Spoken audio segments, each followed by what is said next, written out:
Era el fin de semana de fiestas patrias más largo de los últimos 5 años. Entre el 16 de septiembre y la madrugada del lunes 23, 37 homicidios conmocionaban al país. El alcohol, el uso de armas de fuego y disputas interpersonales. Ante el viaje al extranjero del presidente Boric, las máximas autoridades del país ese lunes 23 de septiembre eran Carolina Toá como vicepresidenta y el ministro del Interior subrogante Manuel Monsalve, el encargado de la seguridad del país. Agradecer la presencia del señor subsecretario de Prevención del Delito, don Eduardo Vergara Bolbarrán.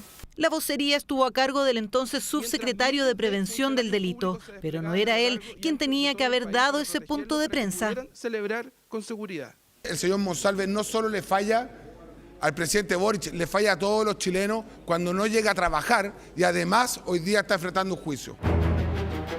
Manuel Monsalve se excusó de participar en la pauta de prensa de ese día y no volvió a aparecer en actividades públicas hasta el martes 24 de septiembre. Los chilenos quieren que haya justicia y quieren recuperar la confianza en la justicia.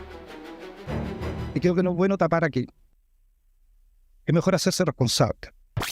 Hasta ese minuto nada se sabía sobre lo que ocurrió en las horas previas ni el porqué de su ausencia el día anterior. Hechos que no se conocerían hasta 20 días después, cuando el lunes 14 de octubre una funcionaria bajo su cargo presentó una denuncia por violación en su contra. No, Monsalve, además de hoy día estar sindicado por este delito, creo que actuó de la peor manera, porque en vez de dar la cara, en vez de asumir la situación en la que se encontraba involucrado, instaló una serie de teorías conspirativas.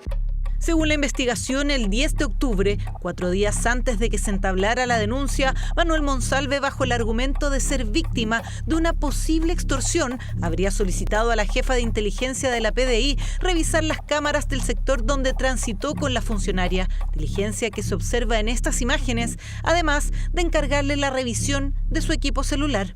El ex subsecretario no forma parte de la estructura del sistema de inteligencia en el país, no obstante ello, solicita precisamente a una unidad especializada que pone en movimiento este andamiaje de la Policía de Investigaciones, lo que naturalmente cobra sentido con nuestra querella al establecer efectivamente esos hechos como constitutivo de infracción a la ley de inteligencia. El diputado de Renovación Nacional, Andrés Celis, a través de su abogado, presentó una querella por infracción a la ley de inteligencia en contra de Manuel Monsalve y su jefe de gabinete, Gabriel de la Fuente, y por obstrucción a la investigación en contra de la ministra del Interior, Carolina Toá, y del director de la PDI, Eduardo Serna. En esta causa nosotros hemos pedido distintas diligencias, pero las más relevantes yo diría sería la incautación de los teléfonos personales e institucionales de diversas autoridades, entre ellas la ministra del Interior, el director de la Policía de Investigaciones, Eduardo Serna, y también de varios testigos claves que fueron conociendo estos antecedentes en su oportunidad. ¿Qué es lo que se sabe de lo ocurrido la noche del 22 de septiembre? Lo primero a determinar es dónde estaban los escoltas de quien en ese momento además se desempeñaba como ministro del Interior subrogante. Fue súper claro que el subsecretario llegó al hotel la madrugada del día domingo y los escoltas lo recogieron el día lunes después de mediodía.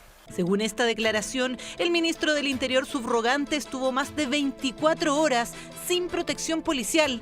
En ese lapso, acudió con la funcionaria denunciante al restaurante Ají Seco Místico, donde se mantuvieron hasta pasadas las 22 horas, hasta que caminaron a calle San Francisco, donde tomaron un taxi. A las declaraciones del taxista que los trasladó y que dan cuenta de que la mujer se habría encontrado en mal estado, se suma el testimonio del recepcionista del hotel, que los vio llegar cerca de la medianoche. Él venía caminando cerca de la mujer como si se conocieran desde antes. Los dos se veían un poquito alegres, venían tomados, pero no borrachos. Venían como felices caminando. No recuerdo ver a uno más tomado que el otro. Como mencioné, yo solo los vi pasar y el señor Manuel Monsalve nos saludó. Y después, cuando él bajó y se acercó al mostrador, no le sentí olor a alcohol.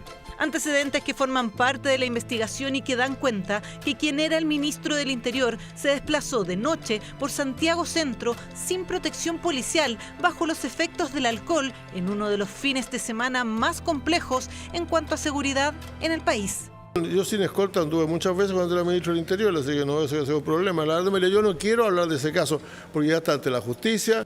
Por cierto que hay un reproche, no tengo los suficientes antecedentes para pronunciarme en profundidad, pero por cierto que hay un reproche ante esas situaciones. El uso de los recursos que Monsalve tuvo en el ejercicio de su cargo también es foco de atención, al conocerse que su cartera obtuvo en estos 3 años más de 1.500 millones de pesos en gastos reservados que se manejaban en efectivo desde la subsecretaría. Por eso son muy pocas instituciones las que tienen gastos reservados asignados.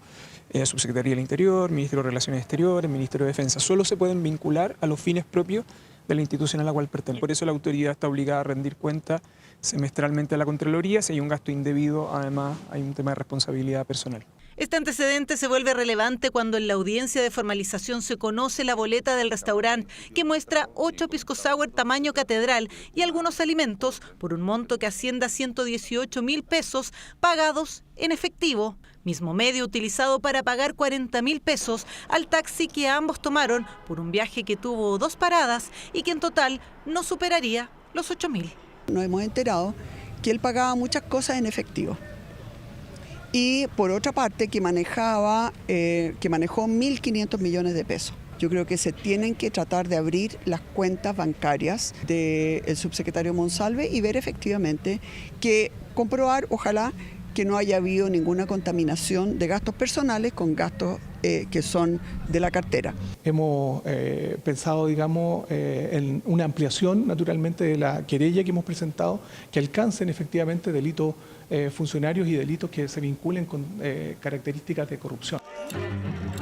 Querella por ley de inteligencia, obstrucción a la investigación y eventual corrupción, que es adicional a la que investiga el Ministerio Público, ya que Monsalve está formalizado solo por los delitos de violación y abuso sexual. Sin embargo, la Fiscalía aún podría abrir esta arista a futuro. Insisto, estas son estrategias procesales y yo no puedo contestar cuál fue la estrategia procesal porque es una causa reservada, según experiencia, que es para pedir una reformalización para alegar nuevos antecedentes con el propósito de poder insistir o solicitar medidas cautelares de gran intensidad. Nuevas líneas de investigación que se abren en torno a cuáles fueron las acciones que Manuel Monsalve realizó y ordenó desde el 22 de septiembre y hasta el 17 de octubre, mientras ejercía el cargo de la principal autoridad responsable de la seguridad del país.